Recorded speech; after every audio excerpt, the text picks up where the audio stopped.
Sanibona, phinde nibingelele nje namhlanje ngale thuba nomzuzu ngaleli hora.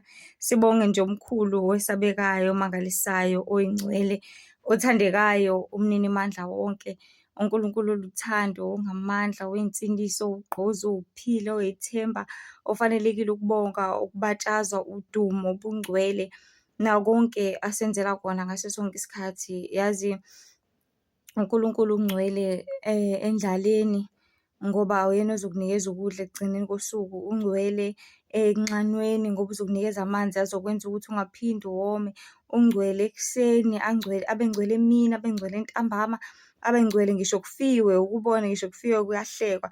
Aze asho omunye athi, hheyi kuhlekwa ngisho kufiwe. Uba ngcwele nje nanoma yinini, ngisho linetha ngoba uba yi-umbrella, uba yingcwele kumakhaza ngoba uba yijezi. uNkulunkulu uhlezi eyi-solution ngaso sonke isikhathi nje. Uyotshela nje kakhulu amazwi enhliziyweni yami ukuthi yonke into iqala ebuhleni lapha emhlabeni, yonke into iqala ebuhleni. Isingawelela-ke ebubini ngendlela ewelela ngayo nangokukhetha, kodwa konke kuqale ebuhleni. Uxolo, kanjani na mangithi konke kuqale ebuhleni? Kufana nomntwana uma ezalwa, uzalwa engazi lutho engcolile, uzalwa engakakhulumi lutho olungcolile, uzalwa engakenzi lutho, uzalwa engcwele ecwebile. That is why iy'ngane zikwazi ukubona ama-spirits. NoSathane nawe uqobo uqala ebuhleni ngoba udalwe uNkulunkulu. Engakabi uSathane wayewuLucifer, ingelosi yokukhanya, ingelosi esihlabelelayo, edumisayo, ethandekayo kuNkulunkulu. Nawo lama-entities agcwele lapha emhlabeni asebizwa ngamadimoni aqala ebuhleni, nawo aqala aba yingelosi. Esewelela konke awelele kona, kodwa aqale aba mahle, aqale kwenzeka okuhle ezimpilweni zawo, kodwa kwaba ukushintsha kwawo ngenkathi esewelela lapha emhlabeni eseba amadimoni. Yaphuma inkazimulo kaNkulunkulu kuwona, yaphuma ubungcwele kuzona, kwaphuma ubuhle. Yikho sezizimbi kanjena lezi zinto, yikho semambe kanjena lamadimoni, esabise, ethusa ngisho iy'ngane emaphushweni kuzona zonke lezi zinto. So abantu bakaNkulunkulu, yonke into lapha emhlabeni iqale ebuhleni, yonke into iqale ebuhleni ize iwelele ebubini. So nawe uqala ebuhleni, waqala wamuhle, wangcwele, kwahamba wafika isikhathi lapho khona kumele ukuthi ukhethe, cause indawo la kukhethwa khona kakhulu kuba yisenyuvesi.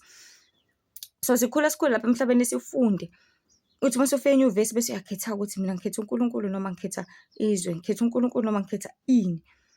Kukona konke nje ngaso sonke isikhathi, amazwi nje amafishane engifisa ukuwadlulisa namhlanje ukuthi akekho umuntu ongathanda ukuthi abhodle lokhu akudlile. Akekho umuntu ongathanda ukuthi akhulume ngalokhu akudlile. Kufana nazi nama-situations lapho khona thokuthi uzohlangana nabantu etekisini bazoxoxa noma bakhuluma, awu ave sikushibizile izolo, ave siphuzile, hawu ave senza ukuthi. Bahlezi bethanda ukukhuluma ngento abakayenzile. Uhlezi uthanda ukukhuluma ngento okade uyidlile.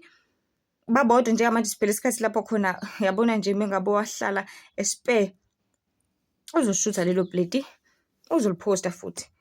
Wahlala nje lapha e-revolving restaurant, kumele sazi sonke ukuthi usungenile nawe khona. Wangena nje e-McDonald's, kumele sazi ukuthi njengamanje use-McDonald's usibani bani udla i-burger ebiza kakhulu kunawo wonke. Yonke into bantu baNkulunkulu ngokuyisabalalisa kahle kahle alama-spirits lawa asuke khona behind ukuthi ngibukeni nami ngikhona kulo mzimba, ngibukeni nami ngikhona ngilana. So kona konke kuyathanda ukuthi kuzikhazimulise, ama-spirits ayathanda ukuzikhazimulisa, ayathanda ukwaziwa, ayathanda ukwazeka. Ngoba akekho umuntu olukayo aluka aqeda ahlale phansi, ahlale ekhaya lutho. Uyaluka mase kumele uhambe, kumele ubonakale, usulukile leso straight back, kumele usithi kucace ukuthi uluka i-straight back esishesha khona bezokubuza ukuthi wamuhle ulukephi. Wake wagqoka kahle wa-makeup, ngeke uze u-makeup-ele ukuthi uyolala, never. Uzo-makeup-a nje ekuseni, u-makeup-ele ukuthi uyahamba uyobukwa abantu khona uzothi hawe mawazi wamuhle, wenze ngani, kwenzeke, bese nawe uyakhazimulisa cause usuke ushumayele kahle kahle nangaleyo ndlela. Mina ngizile kuzokhazimulisa imoya, ngisuke ngenza nje izibonelo nje kuphela khona abantu bezosheshe bekhanyiseleke, sisheshe ukwazi ukuthi si-understand-e, kucacisele ukuthi kahle kahle sibhekene nani la, sikhuluma ngani. Imiphefumulo yethu la esengcupheni, i-soul yakho at stake lana. Okubalulekile kumele sikwazi sihlangene ngakho ezinkulu ezimnandi indaba zombuso wezulu because it's all about your soul. Ngithi mina sidleni uNkulunkulu, sidleni uKristu, sidle izwi lakhe khona uzobhodla yena ngaso sonke isikhathi. Idla iqiniso likaNkulunkulu khona uzothi noma uhambe endleleni uhambe ngalo. Idla ukukhanya kwasezulwini khona uzothi noma wenza ini uhambe ngokukhanya nangokulunga. Izwi kaNkulunkulu liqukethe lonke uhlobo lokudla ongakucabanga bantu baNkulunkulu. Linjenge-buffet.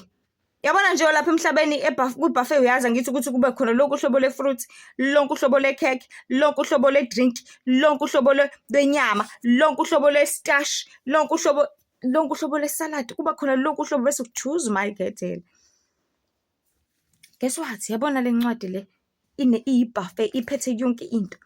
Uma ukhathazekile ukhona uJohn 14 uthi inhliziyo zenu mazingakhathazeki. Uma ungazi ukuthi uzowenza njani, iZaga 3:5 zikhona ithemba kuJehova ngayo yonke inhliziyo yakho ungenciko kwakho uqonda. Yonke into bantu baNkulunkulu incika kuNkulunkulu. Yonke into ilele kuye, usiphathele wonke amaqiniso.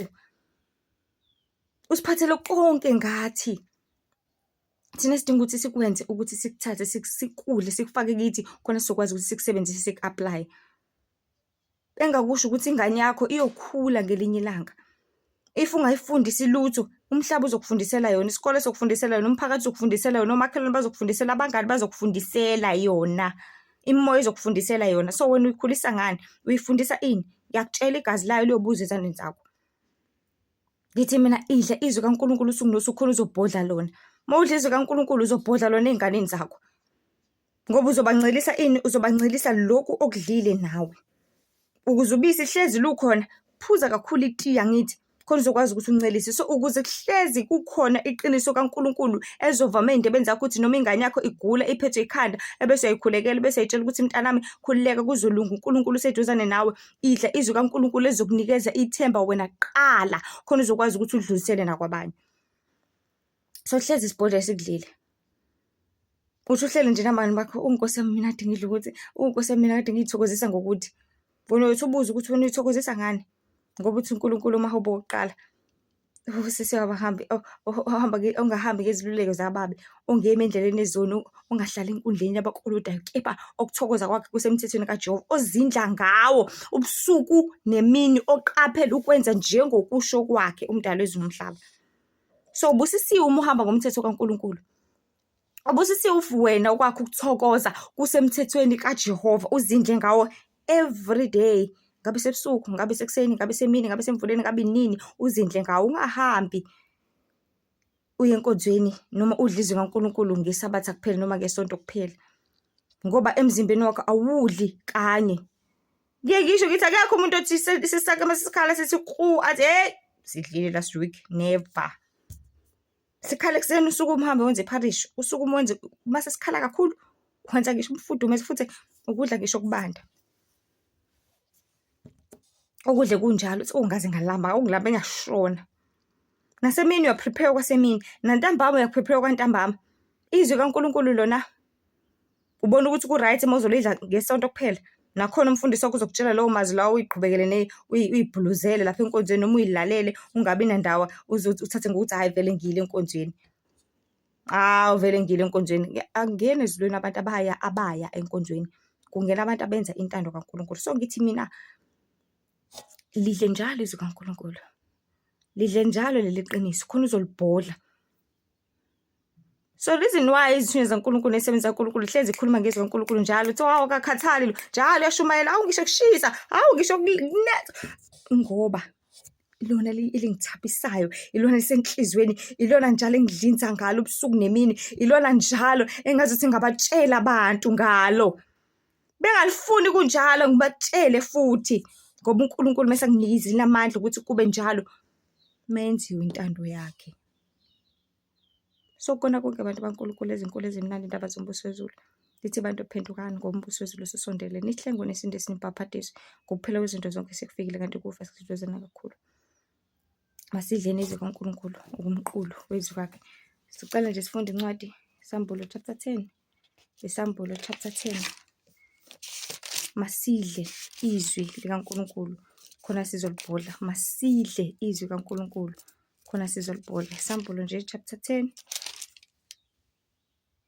uverse 10 othi ngase ngiyithatha incwadi encane esandleni sengelosi ngayidla ngayiqeda yayisiba mnandi njengezinyosi emlonyeni wami nalapho sengiyidlile yababa esiswini sami. Idla izwi likaNkulunkulu likubabele futhi esiswini libe inkemba likushaye ngoba kubalekile ukuthi likushaye Ubokhathazeka if intshumayelo ingakuthintanga, ubokhathazeka ngoba kumele sishaye lesono ngoba usungashayi wena, isuke ishaya isono.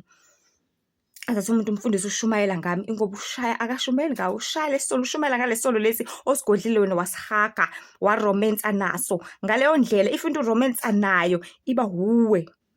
Kufana nokuba intimate, if umuntu niba intimate naye, nihlangana sexually, niba into eyodwa. So nawe if uhlangana naleso sono, usidla njalo ubusuku nemini, usidla njalo, niba into eyodwa, siba wuwe, uba yiso. That is why ucomplain ushumayela ngami mfundisi, kanti cha akashumayeli ngawe, ushumayela ngale sono lesi ekumele sishayeke, sikreke, sisuke eduzane nawe ukuze ungalahlwa kanye naso. Ezinkulu ezimnandi indaba zombuso namhlanje zithi abantu phendukani ngoba umbuso wezulu usondele. Nihlenge nisindise nibhabhadise ngoba ukuphela kwezinto zonke sekufikile, kanti ukufa kuseduzane kakhulu. Masidle izwi likaNkulunkulu khona sizophila, khona sizobhodla lona, khona sizohamba ngokulunga, khona somkhazimulisa uNkulunkulu, khona kuzoba lula ukuthi senze intando yakhe le ethandekayo enkosini, le uKristu abuyela bona abantwana bakhe ukuzoba nayo lapha emhlabeni, le elindelekile kithi usuku nosuku. Nkosi ibe nani, sibekele, simfune uJehova esatholakala, simbize saseduzane, sihambe ukulunga nakubungcwele, elihle lithandeka lingcwele igama likaJesu manje siphathe. Amen.